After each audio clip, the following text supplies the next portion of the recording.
Langsung bismillahirrahmanirrahim. Assalamualaikum warahmatullahi wabarakatuh.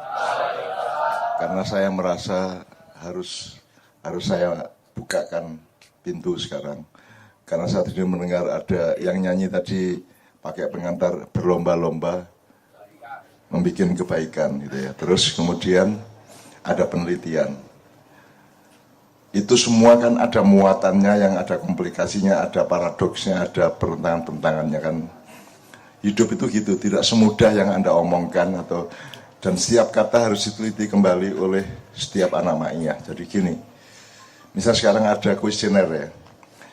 Jadi hidup itu kan ada dua, satu realitasnya, nomor dua yang ngelihat realitas. Nah, misalnya sekarang kamu dengar adzan, terus kamu bilang adzannya enak atau tidak enak, oh ada adzan. Kalau yang dengar kucing, kalau yang dengar itu kambing. Nah, saya khawatir nabi-nabi, hampir semua nabi-nabi disuruh mengembala kambing itu karena memang umat itu akhirnya wedus kabeh. Saya khawatirnya seperti itu. Memang wedus gitu kan. Medsos isinya ya wedus ngono iku. Nesang terus. Jadi gini. Jadi kan realitas itu tergantung yang melihatnya, betul enggak, Mas?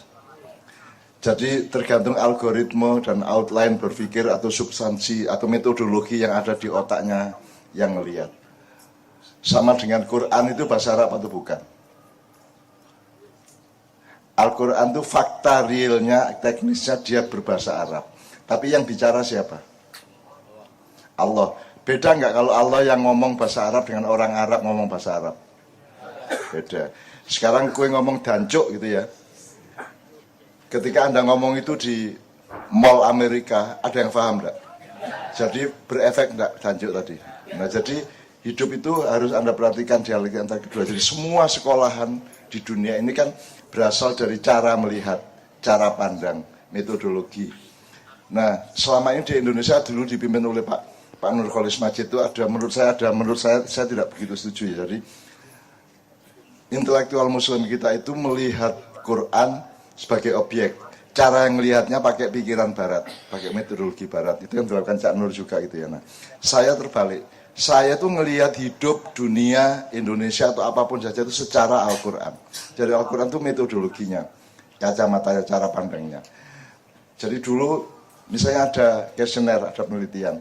Dulu Arswendo Atmawiloto, almarhum, dihukum 5 tahun karena dia meneliti tentang tokoh-tokoh dunia termasuk Nabi Muhammad, tapi korespondennya pasar. Akhirnya Nabi Muhammad jadi nomor 12. Nah, takon wong pasar. Nah, kita takon yang masjid mungkin nomor 1, yang gereja nomor terakhir kan. Jadi tergantung siapa yang melihat dan bagaimana cara melihat. Nah, sekarang melihat KC kemudian bikin kuesioner itu kan tidak pasti ada ketepatan dengan orang KC sendiri. Jadi harus ada ruang kosong di paling belakang, harus ada yang sifatnya eseistik. Apa yang belum, apa yang penting menurut Anda tapi tidak saya tanyakan, harus ada begitunya. Jadi jangan ngikut pada daftar pertanyaannya dok, karena dia belum tentu merasakan seperti Anda, belum tentu mengalami seperti Anda. Satu ya.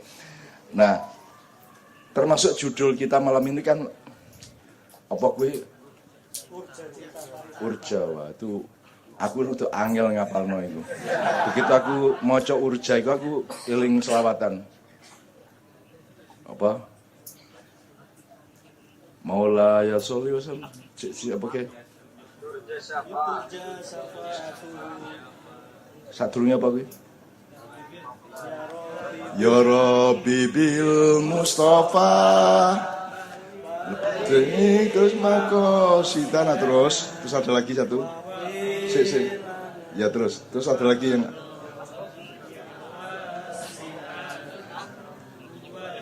wal habibul ladzi urja gitu. Aku terus kalinganku ya aku. Urja cinta parivartana gitu. Ya aku pikiranku selalu multi asosiasi. Jadi saya selalu pencolotan kemana-mana dan menurut saya itu diperlukan oleh setiap manusia supaya dia tidak terkungkung oleh satu cara pandang, tidak terkungkung oleh kesempitan atau keciutan sesuatu gitu ya. Jadi kita harus terus-menerus mengembara secara pikiran, terus simulasi, terus-menerus eksperimentasi, tajribah dan seterusnya. Nah, saya itu juga enggak apa-apa misalnya saya terus asosiasi saya ke Wal Habibul Hadi Turjasa Pak Adum, ya enggak apa-apa juga, tetap bisa tak kembalikan ke tema ini, ya jangan khawatir. Tidak ada satu daun yang jatuh yang tidak bisa kita sambung dengan gunung manapun, dengan nabi manapun, semua tersambung satu sama lain. Itu namanya tauhid. Segala sesuatu itu disatukan oleh Allah dan semua ada keterkaitannya, semua ada kontekstualisasinya, semua ada hubungan timbal baliknya, kausalitasnya dan seterusnya. Terserah istilahmu apa, tapi pokoknya semua itu terkait. Termasuk tadi ketika ngomong fastabiqul khairat itu ada, coba Mas Fahmi bacakan surat Al-Baqarah sapi betina ayat 148.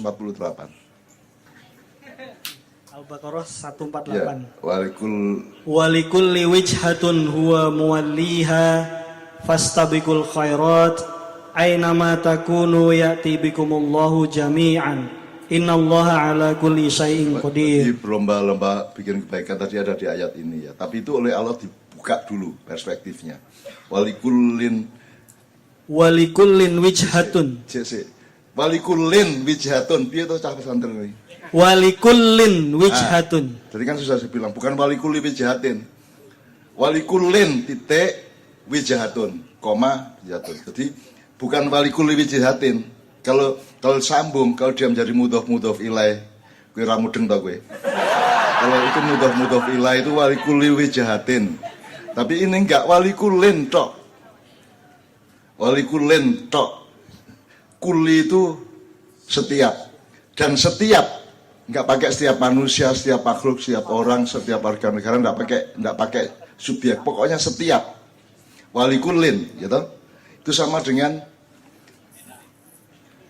alladzina yunfikuna fisarra'i wadh-dharra, itu enggak pakai yunfikuna a'malahum, enggak pakai. Pokoknya kita ini pokoknya mau susah, mau senang, mau punya duit, mau tidak, selalu berbuat baik, selalu berinfak kepada umat manusia dan dunia gitu ya. Dan itu enggak pakai objek. Pokoknya setiap kali seperti itu. Jadi walikullin itu sudah satu bentuk. Jadi setiap apa saja dan siapa saja kalau di bahasa Indonesia kan ya. Aku lek kono kleru kowe dudu wakulli wijahatin. Walikullin wijahatun. Nek Anda ngerti tata bahasa Arab, kalau disambung walikulli wijahatin. Tapi kalau ini enggak, walikullin wijahatun. Jadi maksudnya gini, setiap sesuatu itu, manusia, anjing, ikan, pohon, angin, debu, atau apapun saja. Nah tinggal kamu elaborasi di breakdown lebih detail. Kalau manusia berarti yo presiden, yo pengusaha, yo tukang ojek, yo kuli pasar, yo petani, siapa saja, yo cah kace, cah duduk kace, semua itu termasuk kulin. Ya. Jadi misalnya setiap benda itu dia menghadapi sesuatu masing-masing. Wijahatun wa muwaliha. Jadi dia harus punya dialektika tanggung jawab antara dia dengan, misalnya kalau ikan ngadepin apa? Air. Kalau angin ngadepin apa? Ruang. Ya. Kalau air kan mengalir ke tempat yang lebih rendah karena gravitasi gitu ya. Nah, sekarang Anda sebagai orang KC, Anda sebagai anaknya ibumu, Anda sebagai bapaknya anakmu, Anda sebagai tetangganya Pak siapa, Anda sebagai warga negara Jakarta, Anda sebagai warga negara Indonesia, itu punya wijahatun, punya sesuatu yang kamu hadapi, dan harus, itu yang namanya sekolah. Sekolah harus memahamkan orang untuk mengerti apa yang dihadapi. Jadi kan sekarang kan serabutan pokoknya. Kapan jadi wong muslim, kapan jadi menungso, kapan jadi makhluk, ora cetha kan itu. Makanya di maknya kita urut ya. Makhluk, insan, Abdullah, Khalifatullah kan gitu kan. Itu masing-masing beda, wijahatunnya beda gitu kan. Nah, karena semuanya itu punya konteks, punya dialektika dengan yang dia hadapi, yang dia olah, dia maintain, dia yang mengikat dia dan dia mengikat hal itu gitu ya, maka solusinya adalah fastabiqul khairat. Ya, maka berlomba-lomba berbuat baik. Berbuat baik itu mangsamu gampang, Pak. Itu juga penuh pertentangan. Saya turunkan hujan, sementara banyak orang yang tidak mau ada hujan karena dia sakit misalnya, karena dia masuk angin misalnya. Misalnya sekarang ada banjir, ada yang seneng toh, tapi ada banjir yang orang tidak seneng juga. Jadi kita itu berbuat baik itu sangat relatif, tidak mudah.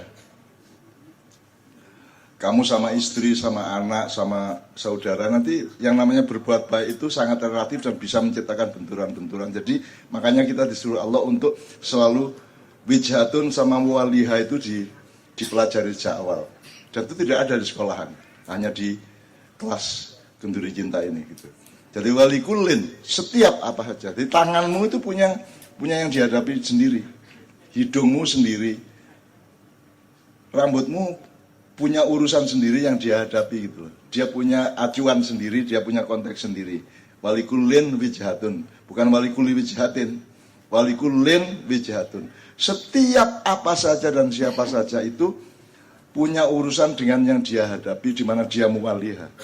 Dia harus menjadi wali yang mengurusi dan membijaksanai urusan dia dengan yang dihadapi, ngerti ya? Kalau kamu istri ya kamu wijhatun suami dan anak-anakmu, maka kamu harus menjadi muwaliha. Kedua-duanya menjadi muwaliha karena suamimu juga berhadapan sama kamu dan anak-anakmu. Itu semua hal.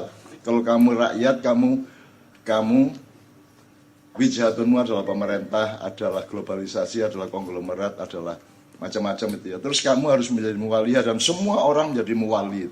Muwali itu orang yang mewali, orang yang membijaksanai, orang yang bersikap bijaksana terhadap segala sesuatu gitu ya. Nah ini kelihatannya mudah, jadi sebenarnya ini kita detail. Ini ayat ini tadi saya, karena tadi ada penelitian dan ada lagu tadi, terus aku mikir iki Al-Baqarah 148 iki urusan sapi wedok iki gitu. Jadi teman-teman sekalian, kalau kita punya ketertiban seperti itu, kita punya detail seperti itu dan punya kepekaan terus-menerus, insya Allah uripmu jauh lebih enteng, lebih tertata, dan mudah-mudahan itu Allah suka sama Anda. Karena kita itu sudah umroh setiap bulan aja belum tentu disukai Allah. Jadi mudah-mudahan itu membuat Allah senang sama Anda, menyayangi Anda, dan senang untuk menyelesaikan masalah-masalah Anda. Karena saya sendiri punya masalah sangat besar, saya sedang berada di dalam satu penderitaan yang luar biasa secara pribadi. Tetapi saya juga tidak bisa wijhatunnya tidak bisa saya tentukan. Apa saya ini sedang membayar utang dari kesalahan saya dulu-dulu, apa saya ini sedang dihukum, ataukah saya sedang membayar kafarat, ataukah saya ini sedang membayar mahar kepada Allah supaya saya dinikahi sama Allah di surga gitu kan. Saya tidak tahu yang mana, karena kita tuh tidak tahu. Kalau manusia itu kan, makanya judul ini sangat bagus supaya kita tahu bahwa kita tuh lebih banyak tidak tahu gini. Kenapa? Allah kan mengampuni siapa saja. Aku tidak peduli, aku ampuni dosamu meskipun sebesar gunung, seluas bumi aku ampuni. Aku tidak peduli kata Allah. Kalau Allah, nek kowe, nek kita itu tidak punya kemampuan untuk memaafkan dan mengampuni orang karena kita itu tidak tahu. Kalau Allah tahu orang ini sudah insaf atau belum, Allah tahu. Kalau kita dan suami kita, istri kita atau sahabat kita tidak tahu, maka kita untuk memaafkan itu tetap ada ragu-ragunya gitu kan. Nah itu makanya apa tadi ya makanya untuk ngomong ini kan, jadi kita nanti berangkatnya Rahman Rahim. Jadi Al-Quran itu ibunya Al-Fatihah. Al-Fatihah itu rahimnya adalah Rahman Rahim. Nah Rahman Rahim aja tidak akan pernah bisa kita ketahui persis karena Rahman Rahim itu selalu. Saya inginnya saya menulis 1000 tulisan tentang Al-Fatihah tok. Kalau perlu Bismillahirrahmanirrahim tok, kalau perlu Rahman Rahim tok, kalau perlu Bismi tok. Bismi tok bisa saya tulis 1000 tulisan. Bismi saja. Jadi bukan bidzikrismillah tapi bismillah, karena terjemahannya kan di mana-mana kan dengan menyebut nama Allah. Kalau dengan menyebut nama Allah bahasa Arabnya bidzikrismillah. Bidzikri ismillah. Ini enggak, ini bismillah tok, enggak pakai zikri, enggak pakai menyebut. Dan itu kemungkinan sangat banyak dan saya gini, ini botol ya. Kata botol itu luas apa sempit? Karena di dalam kandungan kata botol itu ada kemungkinan botol plastik, botol kaca, botol logam, botol, kan? Ada botol yang tinggi, ada yang pendek, ada yang luas, ada yang gede, ada yang kecil, itu macam-macam. Tapi begitu saya bilang, tak tambah satu kata botol plastik, maka yang non plastik tidak termasuk. Jadi dia menyempit tuh, enggak? Botol plastik aqua, berarti yang pristine, yang lain-lain tidak berlaku, yang berlaku cuma aqua. Jadi semakin panjang kata-kata itu semakin sempit realitasnya. Pada kasus itu ya. Meskipun setiap kata yang kita tambahkan itu juga mengandung keluasan yang juga sama luar biasa. Jadi hidup itu teman-teman sekalian tergantung Anda. Meskipun Quran sangat lengkap, tapi kalau Anda itu kambing, ngambus-ambus doae gitu ya. Tidak serius, tidak benar-benar menggunakan hati nurani dan akal. Ngomong hati nurani aja ada hati sanubari, ada hati nurani. Hati sama nurani bedanya apa, Mas? Tidak jelas toh?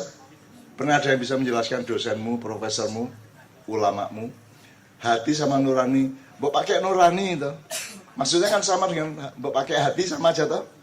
Terus ada hati nurani di double. Sama dengan ilmu pengetahuan. Ilmu dan pengetahuan beda enggak? Ilmu sendiri, pengetahuan sendiri. Terus kita jadikan satu ilmu pengetahuan. Beda loh, nanti dulu. Kamu harus tahu persis sebisa mungkin ya, berusaha untuk tahu persis. Nurani, hati sanubari siji meneh. Bedanya sanubari sama nurani apa? Kan enggak jelas juga. Enggak ada penjelasannya, kamu tanya sama ahli bahasa juga enggak bisa. Enggak bisa. Makanya kita itu harus kritis terhadap semua yang kita terima. Karena ini kelihatannya era informasi di abad 21, intinya sebenarnya faktanya adalah disinformasi. Banyak sekali manipulasi, banyak sekali kedengkian di antara manusia dan kelompok-kelompok yang membuat informasi yang disampaikan menjadi tidak jujur, tidak adil, kan banyak sekali gitu ya. Termasuk saya korban dari ketidakadilan yang luar biasa. Jadi saya sendiri mengalami ketidakadilan dan disinformasi yang luar biasa yang menyangkut saya juga. Kenduri Cinta 23 tahun, siapa yang besok-besok nulis? Selain Kenduri Cinta apa? Forum di Jakarta yang sampai 23 tahun, mungkin sampai 25 sampai 30 tahun akan terus berlangsung. Ada? Pernah tahun berapa, abad berapa di Jakarta ada forum sampai 23 tahun terus setiap bulan. Itu penting enggak? Apakah Museum Rekod mencatat? Apakah Maiyah masuk Muri? Nah iya, jadi katanya abad informasi. Faktanya apa? Begitu banyak manipulasi dan penggelapan. Makanya saya menyebut Indonesia itu kan awal penggelapan, bukan pencerahan. Bukan abad pencerahan, tapi abad penggelapan. Karena di situ manusia disempitkan menjadi materialistik dan pedagang. Yang memimpin saya akan pedagang. Semua itu untuk dagang. Sampai akhirnya kamu masuk fakultas apapun, kamu fakultas apa? Elektro. Elektro. Yang UIN siapa? UIN. Fakultas? Suludin. Oke. Kira-kira nanti ujungnya sama enggak dia sama Anda? Maksudnya yang dicari sama enggak? Kerja di mana, dapat uang berapa, gitu kan? Podo itu Mas. Kenapa tidak sejak awal kamu diajarin berikhtiar? Kenapa sejak kecil kamu tidak dilatih untuk entrepreneurship? Akhirnya kan mau sarjana elektro, materialisme juga, gitu. Mau sarjana usuluddin, materialisme juga. Sekarang Anda jual jadi pengusaha, jelas materialisme. Tapi Anda jadi ulama, jadi ustadz, materialistik enggak? Karena Anda juga tidak dijelasin materialisme itu apa. Cuma Mas, Anda orang usuluddin ya. Kalau Anda mendengar kata materialisme itu apa saja asosiasinya? Sebut 3. Uang. Oh ya. Terus? Oke. Mall itu termasuk mall, materialisme ya. Mobil mewah.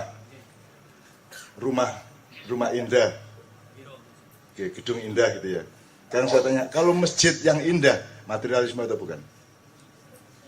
Wedi toh kowe. Kalau masjid indah itu termasuk materialisme atau tidak? Kok nggih? Jadi kan kalau itu kan tergantung ya. Kalau takmir masjidnya mengolah jamaahnya untuk membangun imannya, takwanya dan seterusnya. Gitu ya, mungkin substansinya bukan lagi materi masjid yang indah, tapi substansinya menjadi pembangunan muslim jamaahnya kan gitu. Kan gitu Mas. Sekarang gini, pecimu itu materialisme atau bukan? Kalau orang melihat kamu pakai peci ini, Tri pakai ini, ada nggak yang menyangka dia orang Buddha? Andaikan kamu buta pecian, kamu tetap disangkai muslim toh? Jadi itu materialisme namanya. Berarti kamu menyerap orang untuk salah sangka siapa kamu yang sebenarnya dengan hanya karena peci, betul enggak?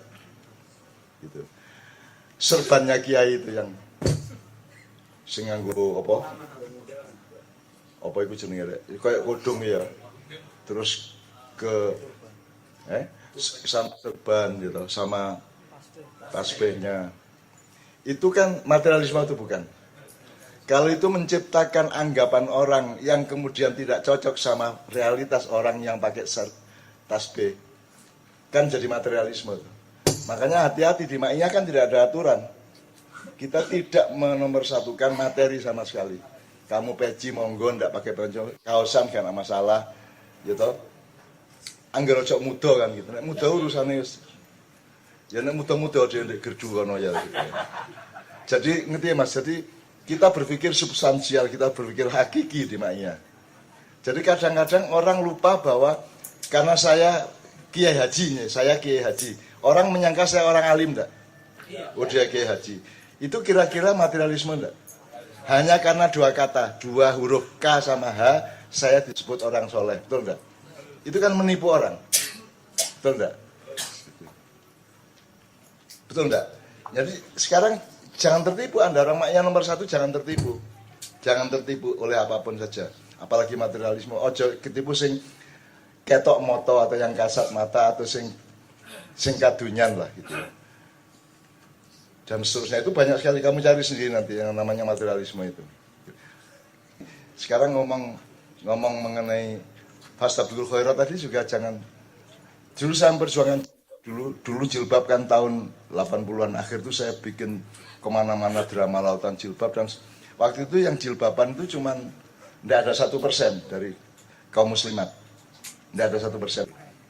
Nah jilbab itu baru mulai belum lama, 90-an sedikit demi sedikit sampai 2000-an, dan sekarang hampir semuanya. Sekarang 95% lah wanita muslimah gitu ya. Saya toko Cina di Malioboro, di Solo, di Jogja, saya dengar dia melarang karyawannya pakai hijab, tak parani, tak gedor, tak gebrak mejane Mas, tak tuting-tuting pakai bahasa Jawa Timur. Nek marah pakai bahasa Jawa Timur itu enak Mas, mbok ngancuk kono ya. Gitu. Saya enggak pernah pakai bahasa Indonesia kalau Mas begitu. Wong saya marah di Abu Dhabi aja cara Jawa kok. Wanjane taek polisi-polisi gitu. Mereka enggak ngerti toh. Nah, iya, tidak ada masalah, tidak ngerti kok. Jadi kamu kalau stres cari kambing kamu maki-maki. Oh dasar wedhus. Orang ngerti wedhusnya tenang bae. Nah makanya sekarang ini kan bahkan bukan hanya kambing, rakyat, netizen atau umat ini pun tidak ngerti dimarahi, betul toh? Tidak ngerti disindir juga, tidak ngerti substansi, tidak punya alat untuk menerima kebenaran. Karena dipenuhi oleh dengki, dipenuhi oleh egoisme, dipenuhi oleh kepentingan golongan dan seterusnya, sehingga kebenaran sangat sukar masuk. Itu berarti rodo wedhus ora kuwi. Jadi aslinya jadi wedhus lah Mas. Yang meh-meh wedhus loh gitu kan. Kan gitu. Oke ya. Jadi ini saya nyicil banyak sekali hal yang ada di sekitar Anda dan Anda harus hati-hati. Nah, sekarang gini. Mi.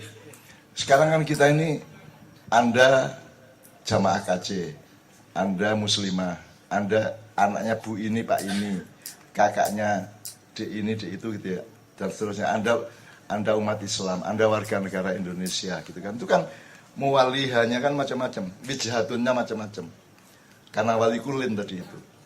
jilbab itu juga termasuk dalam kulin itu. Yang jilbab itu yang menghadapi, dan nek jilbab iso ngomong dan duwe pikiran, jilbab apa tapi nek gonceng ngomongin nemen ngomong ngene iki sampai deklong iku apa jenenge. Gegere arek-arek iki. Sampai gegere iku mlebu ngene kayak sundul bolong akhirnya ya. Soalnya ngene oleh. Itu kan jilbabnya sebenarnya kan protes. Kowe iki jilbaban tapi kelakuanmu kayak ngono kan gitu kan. Jadi itu namanya kulin. Jadi banyak kita harus punya imajinasi atau asosiasi terhadap segala sesuatu yang berada dalam dialektika intelektual, dialektika emosional, spiritual dan semuanya. Semua begitu.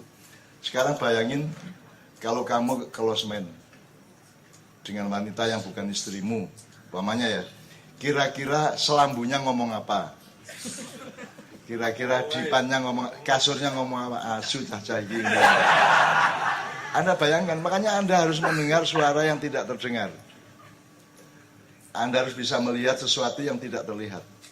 Karena Allah sifatnya adalah la tudrikul absor, wa huwa yudrikul absor, wa huwa latiful khabir. Anda harus jadi Allah itu tidak bisa dilihat oleh semua makhluk.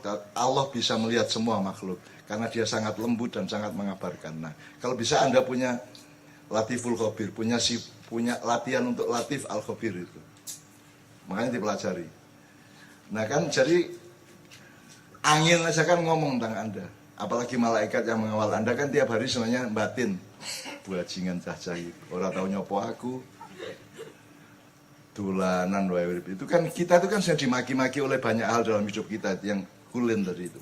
Kita dimaki-maki banyak yang menyesali kita, banyak yang kecewa sama kita, banyak yang memaki-maki kita, banyak yang menuding-nuding kita. Cuman kita nggak dengar aja. Nah semakin lama kita semakin tidak bisa mendengarkan, betul enggak? Di Al-Quran Allah selalu menyebutkan maha mendengar dulu baru maha melihat. Sami'un basir, sami'un alim. Mendengar dulu. Makanya dalam kasus biologi, kalau ada anak tuli itu lebih parah keadaannya masa depannya dibanding anak buta, betul enggak? Buta yang cum laude dokter ya banyak, ya enggak? Buta yang jadi ulama juga banyak ya. Tapi kalau tuli kan susah mas. Makanya nomor 1 pelajaran itu adalah belajar mendengar. Jadi kurikulum 1 ngerungokke. Nah di KC ini kan menurut saya tidak mengalami ada forum seperti KC. Anda ini tidak hanya krungu. Kalau bahasa Jawa itu krungu, ngerungokke, mendengar. Nek krungu itu apa? Terdengar ya. Nah Anda mendengarkan. Kalau orang baca Quran Allah mengatakan fastami'u lahu itu mendengarkan bukan krungu. Kita kan cuma nek baca Jawa krungu ya bahasa Indonesia rano toh. Karena bahasa Jawa lebih kaya dari bahasa Arab, Inggris atau Melayu. Apalagi nyimak itu ya. Jadi misalnya gini. Poso itu bahasa Arabnya apa? Mas. Soma Yasumu Sauman atau siaman gitu, tergantung gitu ya. Oke, poso ya. Kalau masani mempuasai. Saya seneng sama cewek itu saya puasai. Senin Kemis 3 bulan mudah-mudahan dia seneng sama saya juga. Itu namanya masani. Ada bahasa Arabnya? Harus kalimat, tidak bisa kata. Kalau bahasa Jawa masani cukup. Kalau bahasa Arab yasumuli, anak asumuli, hada kan gitu. Jadi misalnya bonek, tidak bisa di bahasa Inggris kan, tidak bisa. Nekat, tidak bisa ada bahasa Arabnya. Kata nekat itu hanya ada di bahasa Jawa dan itu pun di Surabaya mereka perilaku budayanya memang kayak gitu ya. Jadi contohnya lagi, kenapa iblis tidak mau sujud kepada Adam? Why mas? Kalau dalam pelajaran di Usuluddin, limadha huwal iblis la yasjudu ila Adam. Itu pas aku itu cari-cari alasan aja. Iblis mengatakan, engkau menciptakan aku dari api sedangkan manusia dari tanah, maka aku lebih tinggi. Itu menurut saya itu kompensasi dia karena dia merasa keliru. Iblis itu menurut saya dia tuh kesusu mas. Sujud itu dia pikir suruh nyembah. Karena dalam bahasa Arab menyembah dan mengabdi sama. Ya'bud, betul enggak? Atau yasjud sama. Jadi sujud itu kan kalau sama ibu kan sujud kalau hari raya ya. Sama dengan menyembah enggak? Kita sujud kepada guru pun oke, sama kiai juga oke, tapi kan enggak nyembah. Nah kalau bahasa Arabnya sujud itu mengabdi itu na'budu atau a'budu, ya'budu, menyembah juga sama ya'budu. Jadi bahasa Arab itu enggak kaya. Gitu. Saya tidak mengatakan bahasa harusnya dulu Quran dipilih Allah dalam bahasa Jawa. Kok ruwet gue. Ruwet gue wong saiki ruwet kok Quran itu kandel banget wong saiki ambu wae macam-macam ono pesing ono tengi ono amis ono perengus ono badek ono ndak 30 lebih sampai 40 itu hanya bau busuk aja. Bahasa Inggris kan cuma bad smell aja. Kalau Jawa tuh wah, padi aja ya, pari, beras, gabah, terus engko karak, entep, ya itu macam-macam mas. Jadi kita itu sangat detail bahwa Allah tidak memilih bahasa Jawa untuk memfirmankan Al-Quran, itu punya pertimbangan sendiri. Mungkin karena orang Jawa itu rata-rata, orang Indonesia itu rata-rata sudah masuk surga. Aku GR gitu aja biarin kusnudon. Karena saya tidak tega Anda masuk neraka, sebagaimana Anda juga jangan tega saya masuk neraka ya. Jadi saya tuh sampai gini mas, kalau ada orang ngaji, Walladzi ja'ala itu ya, kiro yang tinggi itu saya membayangkan itu manusia sedang berjuang untuk terbang menuju langit supaya diterima oleh Allah untuk mendapat ridha Allah. Itu dengan Allahu Akbar, Allahu Akbar, kayak orang langit, kayak orang naik ke langit, kayak orang pergi ke akhirat. Jadi Arab itu lagunya seperti nuansa orang yang mencari akhirat, mencari Allah dan melakukan perjalanan usaha ikhtiar untuk sampai ke akhirat. Sementara Jawa itu enggak. Kalau Jawa itu misalnya apa?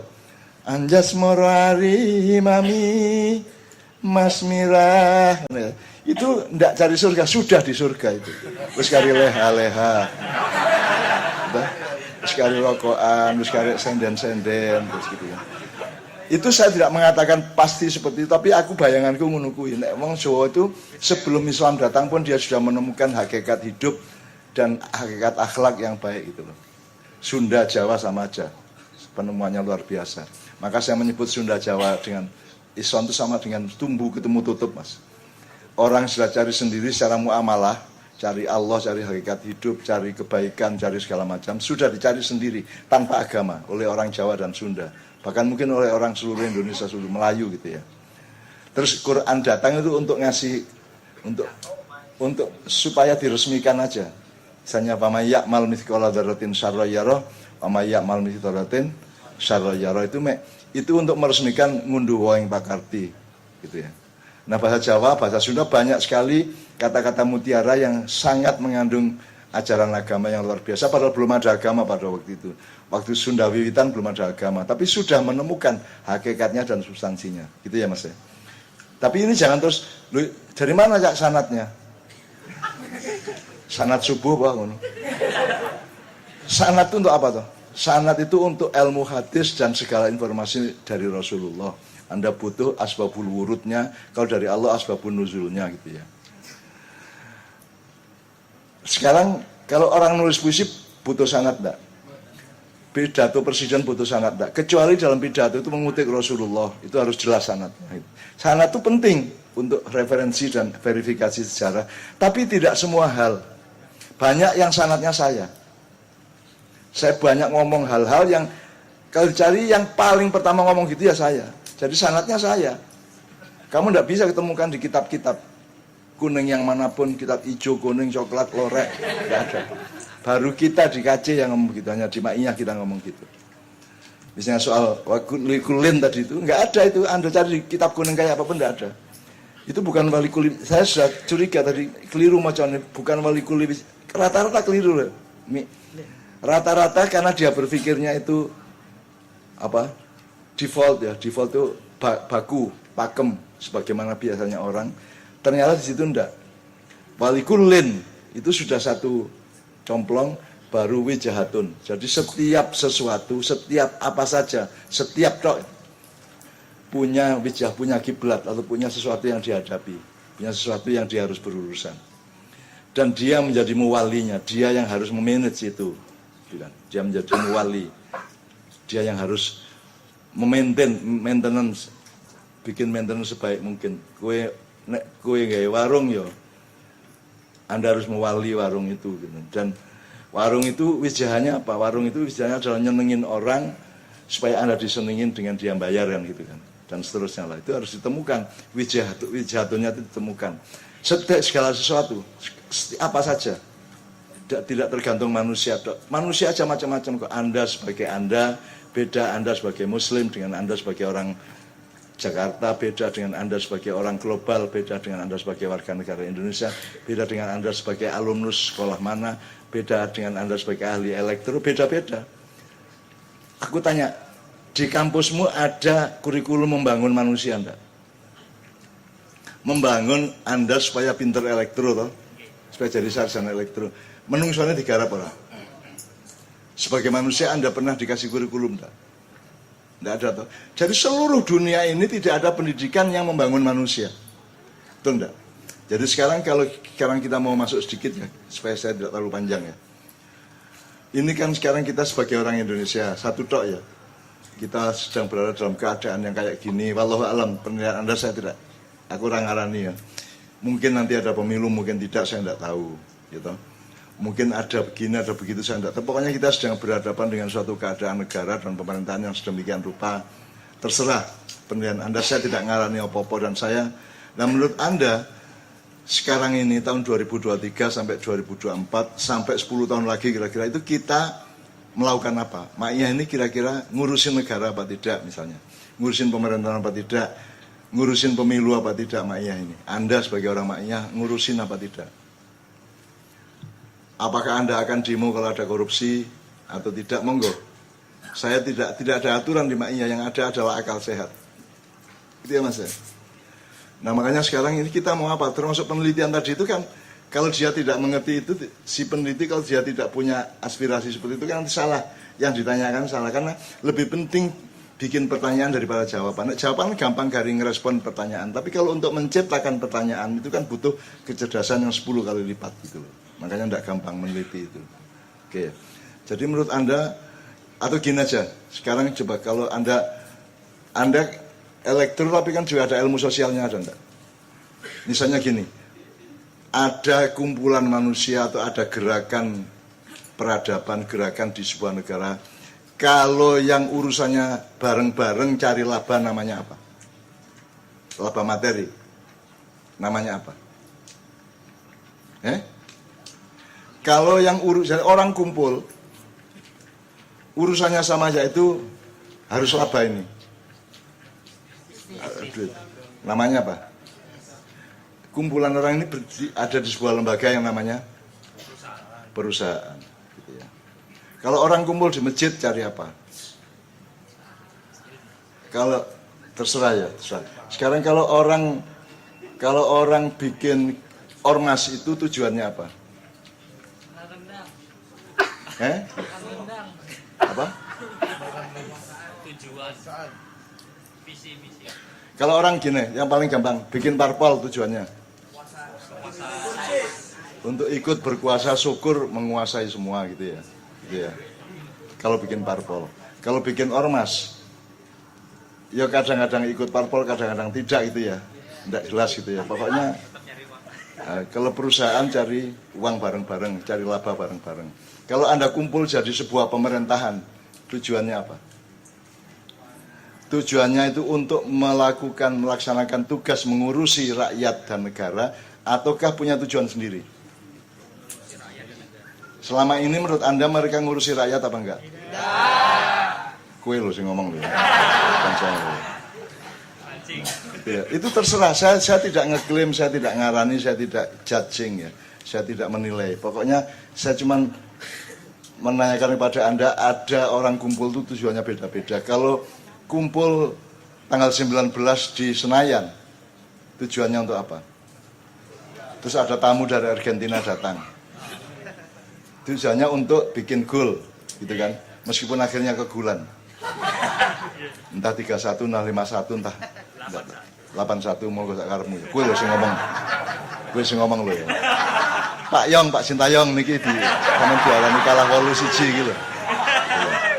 Nah itu semua kita kan bukan sedang memastikan, kita itu sedang simulasi berpikir.